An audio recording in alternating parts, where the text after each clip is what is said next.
ফুটন্ত গোলাপ আমার দিকে হাত দিও না আমি এক ফুটন্ত গোলাপ আমার দিকে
একবার যদি তোকে আমি আমার হাতের মুঠোয় পাই, খোদা কি কাছাম তোকে নঙ্গা করে তোর ওই দেহে আমি বসিয়ে দেব আমার এই বিষাক্ত দাঁতে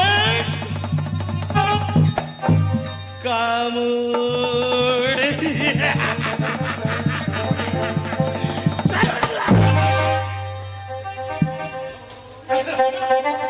মধু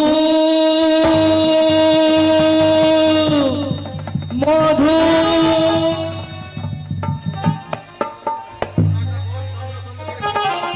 আমি সারাটা বন তন্ন তন্ন করে খুঁজলাম, কিন্তু আমার মধুর সন্ধান পেলাম না। না না, মধুকে ছাড়া আমি বাঁচতে পারবো না। আমার জীবনের প্রথম ভালোবাসাকে আমি এমনি ভাবে নষ্ট হতে দেব না। তুমি তুমি তুমি আমার ডাকে সাড়া দাও মধু, মধু।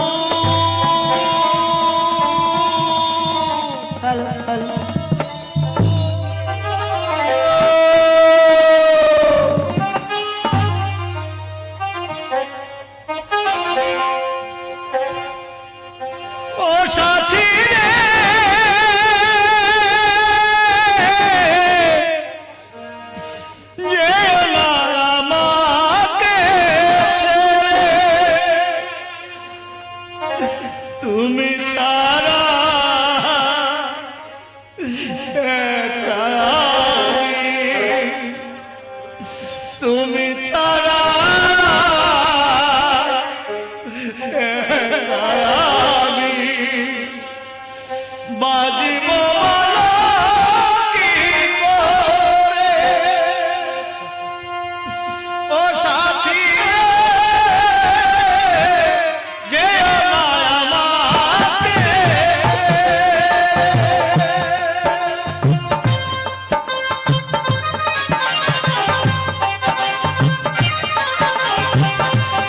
মধু তুমি একবার আমার ডাকে সাড়া দাও মধু, আমি তোমাকে ছেড়ে কেমন করে বাঁচবো বলো।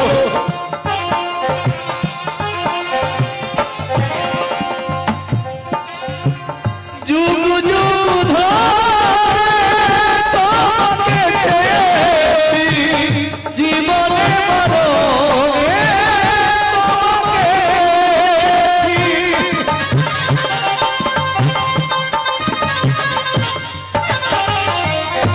যুগ যুগ ধরে তোমাকে চেয়েছি, জীবনে মরণে তোমাকে পেয়েছি। একই স্বপন দেখি দুজন, একই স্বপন দেখি দুজন, একই পাতালে হই সাথী রে, যেও না আমাকে ছেড়ে। মধু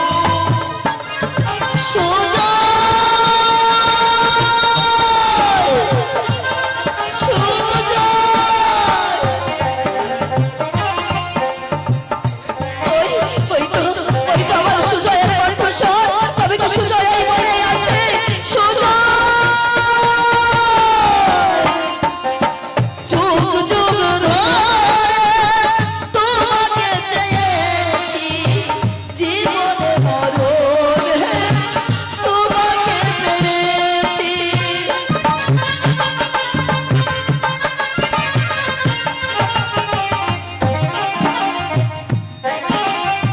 যুগ যুগ ধরে তোমাকে চেয়েছি, জীবনে মরণে তোমাকে পেয়েছি। তুমি ছাড়া একা আমি, তুমি হারা একা আমি, বলো বাঁচবো কি করে ও সাথী রে,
আমি এসেছি, কিন্তু তোমার ওই প্যারের বুলবুলি সুতোয় আর কোনোদিন তোমার ডাকে আসবে না, কারণ ওই কুত্তার বাচ্চাকে আমি কুত্তার মতো কতল। না না শয়তান না, কিছুতেই আমার সুজয় মরতে পারে না, কিছুতেই মরতে পারে না। ওই আমি তার কণ্ঠস্বর শুনতে পেয়েছি, সেই এই বড় মধ্যেই আছে, যেমন করি হোক তোকে তোকে সে খতম করে দেবেই দেবে শয়তান। তার আগে তুমি যাব আবার নাচমহল থেকে পালিয়ে এসেছো, ঠিক তেমনি করেই তোমাকে আমি এখান থেকে টানতে টানতে নিয়ে যাব আমার ওই নাচমহলে। ওই নাচমহলে না তোমার না আমি সাঁতার না, আমি যাবো না শয়তান, যাবো না।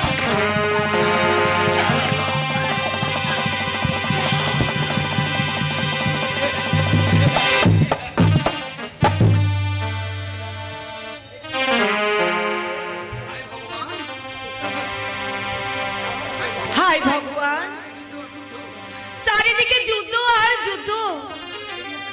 সেই সাত সকালে বেরিয়েছে মিনছে, এখনো ঘরে ফেরার নাম নেই। হাজার হলেও একটা আমার স্বামী কখন যে ভুলে যায়।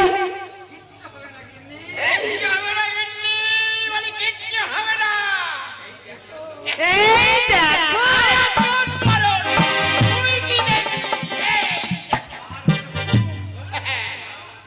ও বাবা বাবা, ও চাকরি দিয়ে তুমি কি করবে? মহারাজের হুকুম, হ্যাঁ, মেয়ে ছেলে বাঁধা বুড়ো বুড়ি ছোড়া সবাইকে তাই এই জায়গাটা সংগ্রহ তাই ঘোষণা করে একটু পার করে নিয়েছি। আমারও এ বুড়ো মিনসে ঢং দেখে বাঁচি না গা। বইয়ের ধমকে যার কাপ উঠে যায়, সে যাবে কিনা যুদ্ধে।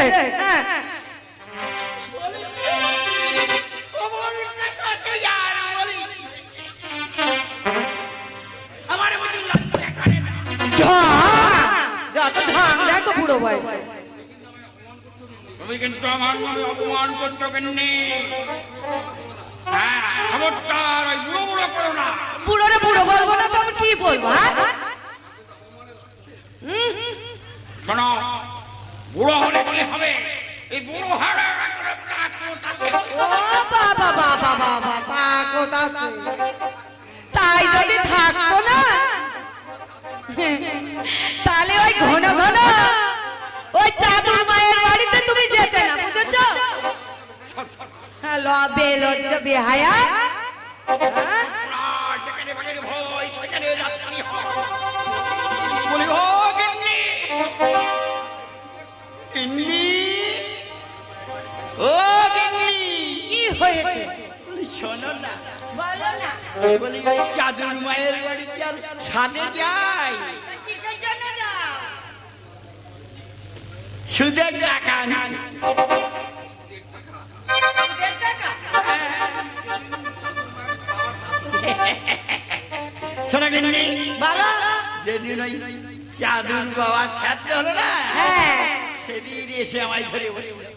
তাই তো আমি টাকা দিয়েছিলাম, মাসে মাসে ওই সুদের টাকা আনতে যাই। কি বলে? সর্বনাশে মিনছে, ওই চাদুর মাকে তুমি টাকাও ধার দিয়েছো? হায় ভগবান, কেদোরা গিন্নি, কেদোরা, আমার কি হবে, আমার কি কপাল। সুদের টাকা পেয়েই তো তোমার এত সুন্দর সুন্দর নাকামি হাত বানিয়ে দিয়ে। ও বাবা, ওই সুদের টাকা দিয়ে বুঝি? সত্যি বলছো গো? সত্যি নাকি তো মিথ্যে এগিয়েছো? আমি তোমার এই কাজ ছুঁয়ে বললাম। কিন্তু তুমি যে বললে কাল তুমি যুদ্ধে যাবে,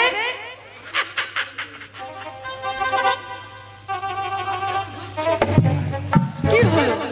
বুকাবে এদেরকে মাঝে রাখি। বলি আমি যাবো যুদ্ধে।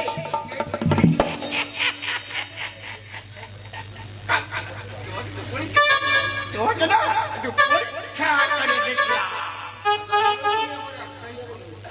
শোনো না বাবুরা, আমার কাছে এসে বলো না। হাজার হলেও তুমি আমার একটাই স্বামী। তোমায় যদি কিছু হয়ে যায় বুড়ো, আমি কার নিয়ে বাঁচবো বলো?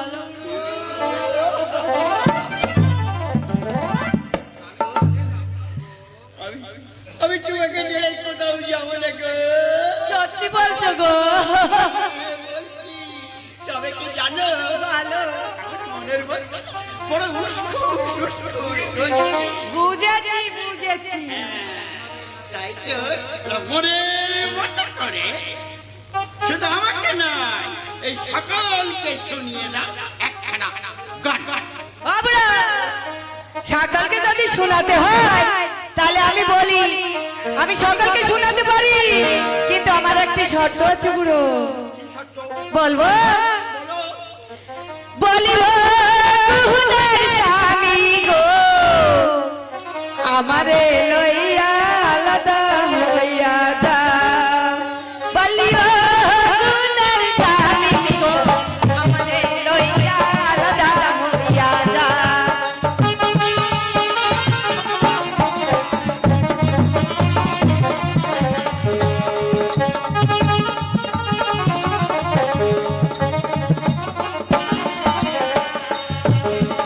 শাশুড়ির জ্বালা যেমন তেমন ননদের জ্বালা ভারী। ননদের মুখে আগুন জ্বেলে আমি চললাম বাপের বাড়ি। আমারে লইয়া আলাদা হইয়া যা। বলি গো,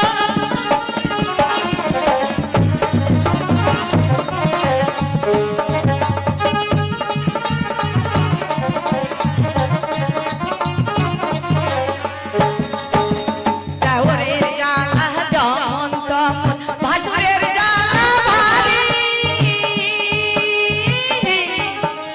ভাসুরের মুখে আগুন জ্বেলে গো আমি চললাম বাপের বাড়ি। আমারে লইয়া আলাদা হইয়া যা। বলি গো, কুহুদের স্বামী গো, আমারে লইয়া আলাদা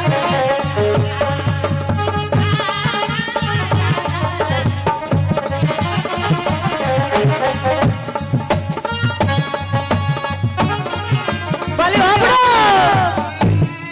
ও বুড়ো, বুঝছো কেন? এই বুড়ো বয়সে এখন আনতাকি মাথাটা বটন করে ঘুরছে। বন করে ঘুরছে। ওকে নিয়ে ও আর বিলম্ব করে কি হবে? তা চলো আমায় দুটো খেতে দেবে চলো। চলো, ভালো মন্দ রান্না করে তুমি আর আমি যে খাই। আজ থেকে শ্বশুর নেই, ননদ নেই, কেউ নেই, আর শুধু তুমি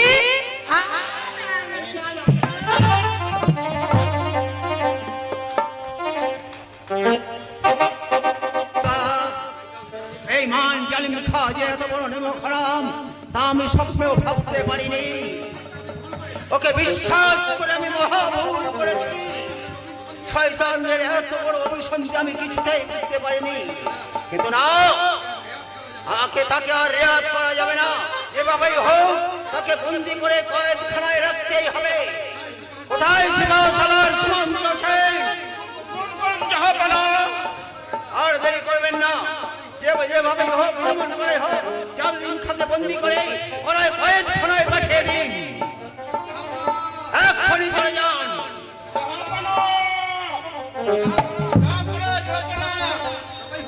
সবাই হুঁশিয়ার, শয়তান জালিম খা আপনার প্রাসাদে আক্রমণ করতে আসছে। শয়তান জালিম খা আমার প্রাসাদ আক্রমণ করতে আসছে। তোমরা কি সব জীবনী দেখছো? কেন তারা আমার সৈন্যদের হুকুম দাও, শয়তান আমার প্রাসাদ আক্রমণ করার আগে তারা যেন তাদের তোপের কেউ নিয়ে যায়। जो हुकुम जाओ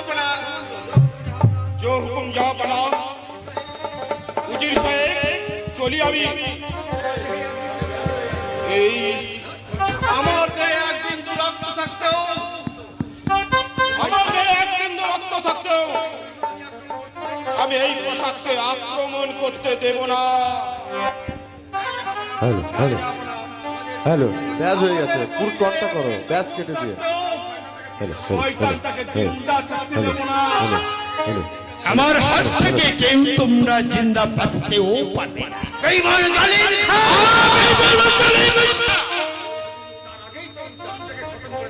তার আগে তো জানটাকে আমি খতম করে দেব।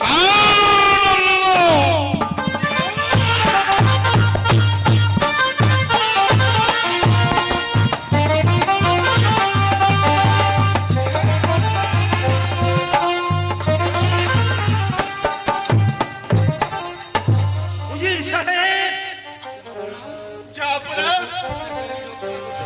আপনাকে আমি রক্ষা করতে পারলাম না জাহাপনা। আপনি পালিয়ে যান জাহাপনা, আপনি পালিয়ে যান। এবার নবাব ফিরোজ সাহেব, তোমাকে আমার হাত থেকে কে বাঁচাবে? জালিম খা আমি জালিম খা। আমি অনুরস্ত নই জালিম খা। শক্তি থাকে আমাকে পরাস্ত করে তারপর আমার মস্তক দখল করো। আমিও দেখতে চাই তোমার কলিজায় কত হিম্মত আছে। এই হাতের তরবারি আমুল তোমার বক্ষ ভেদ করবে। ইয়া!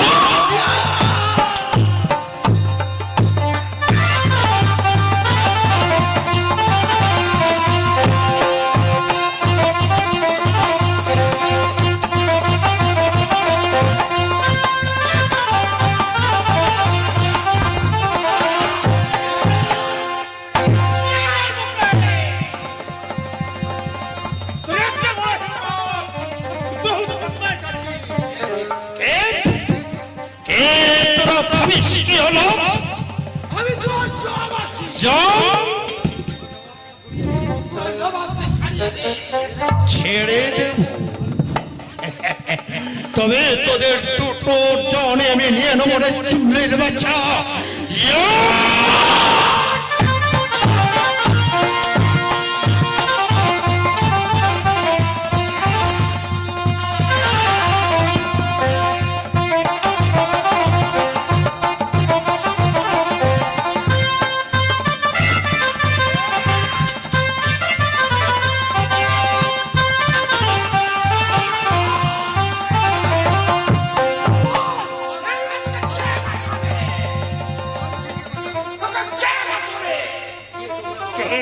কে তোমরা বাবা?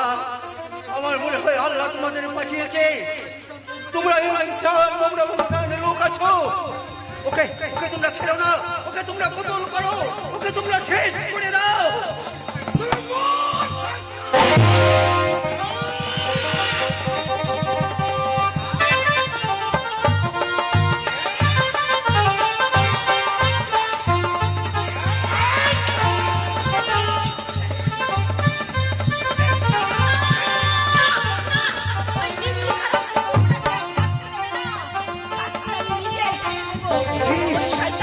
বেগম সাহেবা তুমি আমি এসেছি। তুমি এতদিন কোথায় ছিলে বেগম? আমি আমার শালীন হত্যার প্রতিশোধ নেওয়ার জন্য আমি বেঁচে আছি। আমার সেলিম বেঁচে আছে? কোথায় কোথায় আমার সেলিম? এই শয়তান আমার জিন্দেগি বরবাদ করে দিয়েছে। একে আমি বাঁচতে দেব না, একে আমি শেষ করে দেব।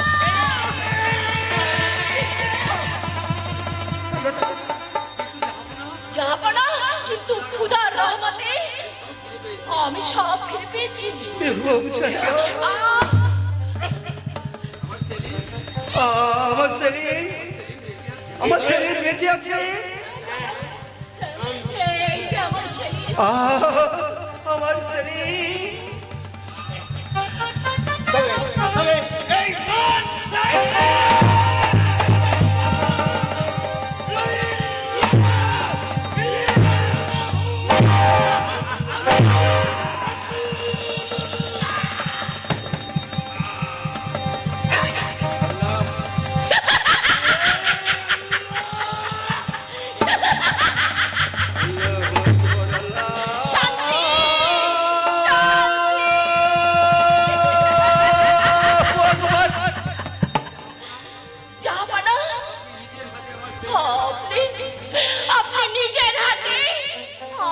সন্তানকে আপনার ওই মুকুট নিজ হাতে পরিয়ে দিয়ে যাব বেগম, না।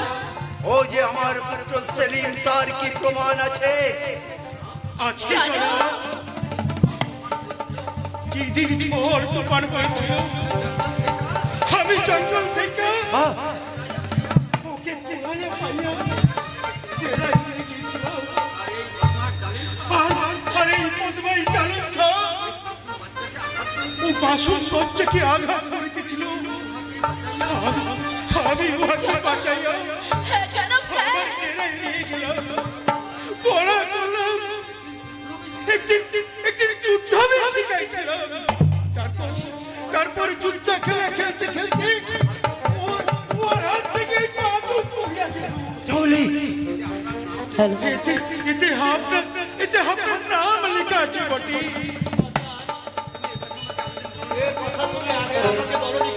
সেলিম, কেন বলিনি জানিস না?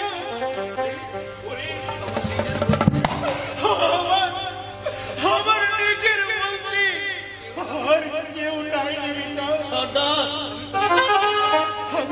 আমি তোকে নিয়ে বড় যুদ্ধ বানাইতে চেয়েছিল, আমার পেটটা বানাইতে চেয়েছিল। জানাব, সব সত্য জানাব। দুঃখ করো না সর্দার, ও যেমন আমার হারিয়ে যাওয়া সেলিম, তোমারও সুজয় হয়ে থাকবে।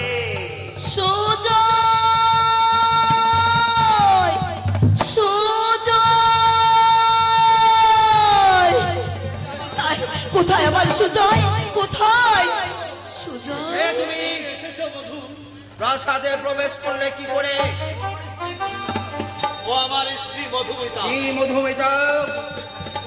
আমি চন্দ্র সূর্যকে সাক্ষী করে আমি ওকে আমার স্ত্রীর মর্যাদা দিয়েছিলাম। সেলিম, তুমি স্ত্রীর মর্যাদা দিলেও আমি এই বিবাহ মানি না। রাজা দেবনারায়ণ, একজন মুসলমানের সঙ্গে একজন হিন্দুর মেয়ে বিবাহ এ আমি স্বীকার করি না। রাজা দেবনারায়ণ, আপনি ভুলে যাচ্ছেন, আপনি কিন্তু আমারই অধীনস্থ একজন সামান্য রাজা। মহারাজ, আমি আপনার কাছে বড় জোরে মিনতি করে বলছি,